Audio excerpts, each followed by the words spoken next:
We are following tonight radioactive iodine from that tsunami-rocked nuclear power plant in Japan showed up in drinking water at 3 Philadelphia water treatment plants. The discoveries were made at the Queen Lane, Belmont, and Baxter water treatment plants, but the Environmental Protection Agency says the water is not dangerous.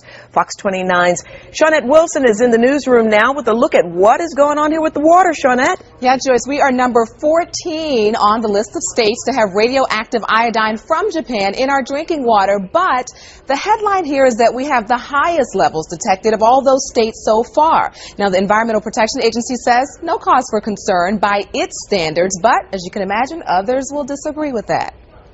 For those who say this is below permissible limits or safe limits, there is no safe limit. All radiation is harmful, even at the lowest doses. Joe Mangano with the Radiation Health Project isn't surprised that radioactive iodine from Japan is showing up in drinking water here in Philadelphia, but he is concerned. The amounts are the highest from Japan detected here so far in the United States. It's a tricky thing to get your hand on. First of all, there's nothing to see, there's nothing to hear, there's nothing to taste or smell. Radiation is in the air and in the milk and the water, but you can't see it unless you detect it. So there's sort of a tendency to push it aside. The report from the EPA states 3 drinking water samples from here at the Belmont Treatment Plant, Queens Lane, and Baxter contain iodine 131. But the EPA says the sample is still below its maximum containment level for iodine. Mangano warns, though, not to assume that means it is harmless.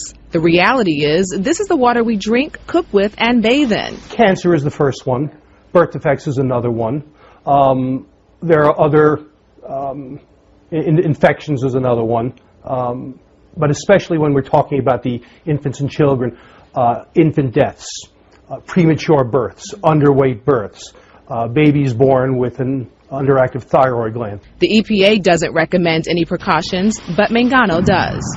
How long this radiation Japan is present is totally unknown at this point because the meltdowns are still occurring. They have not been controlled yet. So it could go on for a while. Would you say drink the water still?